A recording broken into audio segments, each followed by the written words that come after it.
Olá, eu sou André Malta e esse é o canal Isso Aqui Não É Grego, uma abordagem descomplicada da literatura clássica. Episódio de hoje, Trajano Vieira traduzindo Safo. Traduzir Safo não é nada fácil. Sonora sem ser melosa, suave, mas sem prescindir da potência, simples, sem deixar de ser profunda. Na sua poesia, mesmo fragmentária, nada pode ser movido, tudo parece estar no lugar exato. Como levar isso para outra língua? Traduzindo, deslocando. Traduzir é o desafio do transporte de lá para cá, o desafio da conversa entre dois lugares. Diferentes sim, mas conectados e assimilados pelo gesto do deslocamento. Foi esse o desafio de Trajano Vieira no livro Lírica Grega Hoje, de 2017. Nele, Trajano traduziu não literalmente, mas literariamente, Safo e outros 10 poetas da Grécia Antiga. Aqui vou falar somente das versões de Safo, que no livro são as mais numerosas, 40 fragmentos ao todo. O título do livro, com a inclusão desse Hoje, Lírica Grega Hoje, é uma homenagem a Haroldo de Campos e um texto dele da década de 60 sobre uma ode de Píndaro, intitulado Píndaro Hoje. Além de Haroldo, Francisco Ascar, que foi professor de Trajano, também é lembrado. Foi Ascar quem despertou nele, Trajano, o interesse pela literatura grega antiga, ao lhe mostrar Safo em 2 traduções do concretista. A filiação a Haroldo, claro, não surpreende o leitor mais familiarizado com o trabalho de Trajano. Foi Trajano quem guiou o poeta mais velho na tradução da Ilíada, e foi sob a influência de Haroldo que ele mesmo depois traduziu a Ilíada e a Odisseia, além de várias peças do teatro grego antigo. Os dois compartilham a mesma poética básica e o mesmo interesse em traduzir literatura por literatura. É exatamente o que Trajano diz na introdução do livro. As traduções que apresenta, de Safo e dos demais poetas, são dirigidas a quem quer ter uma experiência literária. Mas antes de falar das traduções propriamente ditas, vou me deter um pouco mais nessa introdução, destacando uma reflexão com a qual concordo e outra da qual discordo. Acho importante esmiuçar um pouco esses tópicos porque o trabalho de Trajano tem merecidamente um alcance que extrapola o âmbito acadêmico e, como todo trabalho, deve ser visto de forma crítica. Toda tradução merece avaliação cuidadosa, não importa a fama de quem traduz, nem a reputação da editora pela qual traduz. Para além do marketing e da promoção na mídia e nas redes, precisamos do debate que não podemos nem devemos esperar encontrar naqueles canais. Trajano situa seu trabalho, e não é a primeira vez que ele faz isso, partindo da seguinte premissa, a da quase inexistência de bons tradutores de poesia grega entre nós. São palavras literais dele, quase inexistência de bons tradutores de poesia grega entre nós. Em apoio a essa afirmação de que aqui no Brasil, quando traduzimos a partir da academia, não nos preocupamos com o que há de poético nos textos gregos, ele evoca a figura do americano William Arrowsmith, para quem os classicistas são tradicionalmente hostis ou indiferentes à crítica literária. Segundo Arrowsmith e segundo Trajano, as análises acadêmicas raramente discutem o valor estético de um poema.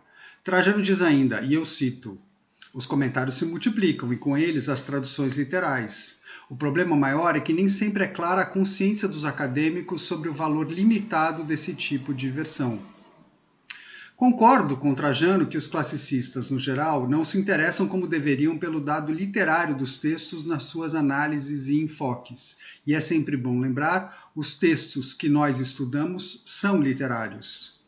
E que eles, junto com isso, tendem a desprezar a tradução literária. É um fato. É só pegar, por exemplo, o que disse recentemente Emily Wilson, a classicista que alcançou um feito literário com a sua tradução da Odisseia para o inglês. Numa entrevista ao The New York Times, Emily reconhece que a tradução não é muito valorizada na academia. Eu cito, não há a percepção de que ela, a tradução, seja intelectualmente séria. É encarada só como uma ferramenta de divulgação para se comunicar com as massas, algo menos importante do que ser inovadora dentro do seu campo de atuação. Mesmo que eu acredite que a tradução é sim uma forma de ser inovadora no meu campo de atuação, meus colegas não pensam do mesmo modo.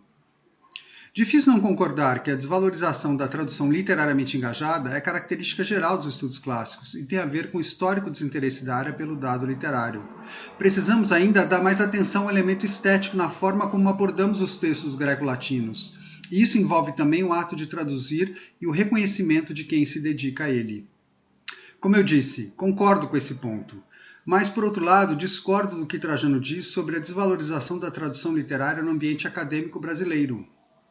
Discordo dessa quase inexistência de bons tradutores de poesia grega entre nós. As palavras de Emily, que acabei de citar sobre a desvalorização da tradução poética, se têm um valor mais geral, e elas têm, ainda assim devem ser nuançadas em relação à nossa paisagem. Aqui, na academia, não apenas existe consciência maior sobre a importância da tradução literária, mas também sua larga prática em convívio com versões literais.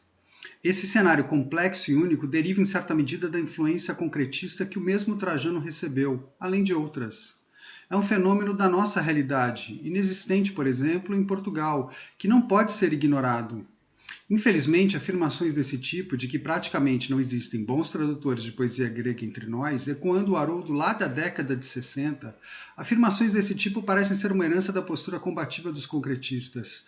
A meu ver, a pior faceta do movimento que insistia em passar aquela imagem do cavaleiro vanguardista e solitário.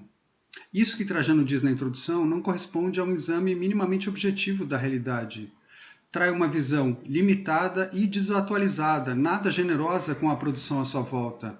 Ainda que eu deva reconhecer que, na fogueira das vaidades e no contexto das paróquias e das miopias voluntárias, Trajano não está sozinho. Faz algumas décadas que acadêmicos e não acadêmicos também fazem tradução literária de poesia clássica no Brasil, não só grega como latina, boa e diversificada. Nosso mercado editorial mostra isso com os volumes que saem ano após ano.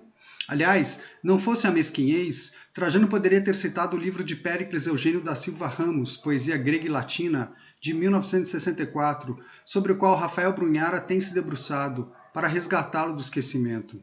O fato de Péricles Eugênio da Silva Ramos ter pertencido a outro credo estético não justifica a omissão.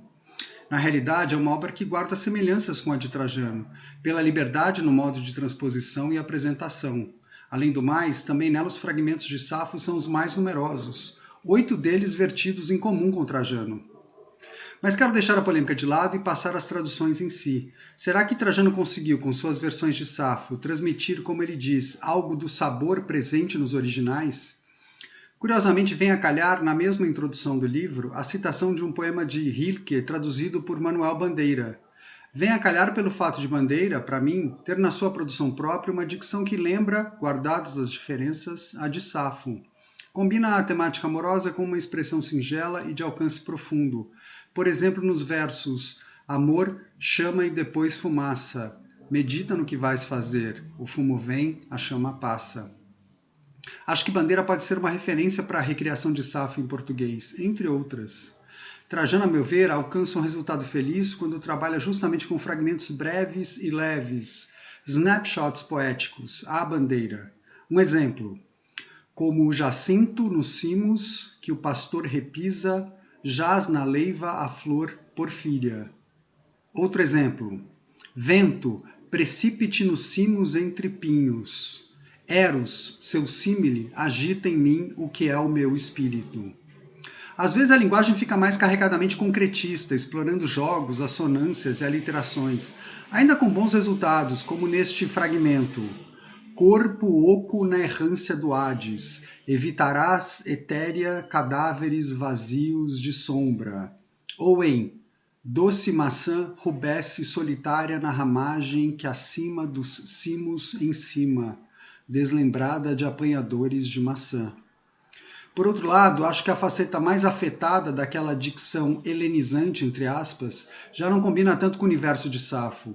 É o caso do uso de termos como daimone, ânima, martalácio, urano-céu e thanatos.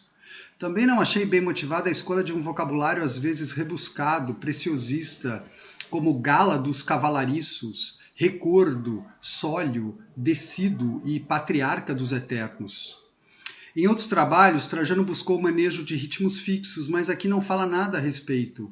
Não define bem quais as correspondências métricas que está utilizando. Fiquei com a impressão de que constrói as linhas livremente ou polimetricamente, sem respeitar no geral as disposições originais, por exemplo nos poemas em tercetos e nos que trazem a chamada estrofe sáfica. Essa liberdade não seria um problema em si, pelo contrário. mas o fato é que suas versões para os poemas mais famosos de Safo, conhecidos pelos números 1, 16 e 31, no livro Nenhum Poema recebe numeração ou título, essas versões me decepcionaram, especialmente as versões do 16 e do 31. O 31, conhecido pelas palavras iniciais no grego, phainetai, ficou parafrástico e com formulações antissáficas, dissonantes. Coisas como a cena não desapruma o coração, ou ainda, decaem de mim gotículas. Trajano, acostumado à tradução de longos poemas em registro elevado, épicos e dramáticos, parece pouco à vontade ao se demorar nos fragmentos mais íntegros de Safo. A meu ver, foi quando optou por investir no fragmentário e no microscópico com equilíbrio e sensibilidade que obteve densidade maior e alcançou bons resultados. Eu fico por aqui, obrigado por ouvir e até a próxima.